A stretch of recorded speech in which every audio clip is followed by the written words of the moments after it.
उत्तर मध्य seat से BJP उम्मीदवार उज्जवल निकम पर कांग्रेस नेता ने गंभीर आरोप लगाए हैं। महाराष्ट्र विधानसभा में विपक्ष के नेता कांग्रेस के विजय वडेट्टीवार का दावा है कि 26/11 मुंबई हमले में आईपीएस अधिकारी हेमंत करकरे जिस गोली से शहीद हुए थे वो अजमल कसाब या किसी आतंकी की गोली नहीं थी, बल्कि वो एक पुलिस अधिकारी की गोली से मारे गए थे जो आरएसएस समर्थित अधिकारी थे। और इस मामले में विशेष सरकारी वकील उज्जवल निकम ने इस तथ्य को छिपाया है। विजय वडेट्टीवार ने उज्जवल निकम को देशद्रोही करार दिया है।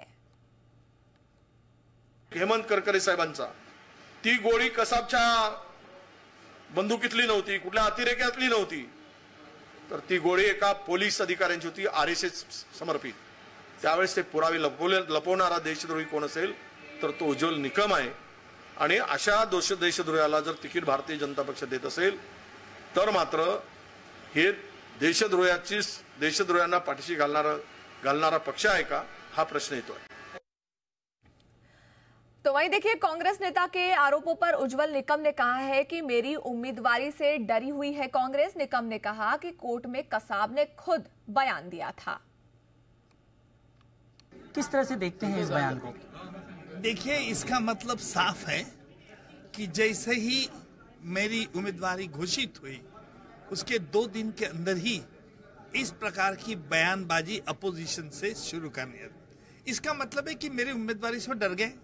मुझे देखिए, और राष्ट्रद्रोही कहे क्या कुछ भी कहे, लेकिन उन्होंने ये ख्याल में रखना चाहिए कि निकम को से अंजाम लगा रहे हैं तो उससे पाकिस्तान को क्या फायदा मिलता है, ये तो जरा सोचिए।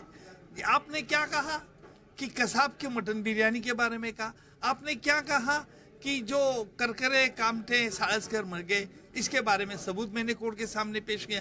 अरे भाई, जिसको कोर्ट ने ये पूरा जुडिशियली प्रूव हो गया है कि कसाब और अबू इस्माइल के गोलीबार से हमारे कामटे जी, साड़सकर जी और करकरे जी शहीद हो गए, उनकी आप उनका इंसल्ट कर रहे हैं। महाराष्ट्र के डिप्टी सीएम देवेंद्र फडणवीस ने कहा कि हम उज्जवल निकम के साथ खड़े हैं, जबकि विपक्षी गठबंधन कसाब के साथ है। अरे आम्ही उज्जवल निकम यांच्यासारख्या देशभक्ताला त्या ठिकाणी सीट दिली तर हे काँग्रेस राष्ट्रवादीचे नेते, विरोधी पक्ष नेते त्या ठिकाणी म्हणतात उज्जवल निकम यांनी अजमल कसाबची बदनामी केली। आता यांना चिंता कोणाची आहे? अजमल कसाबच्या बदनामीची।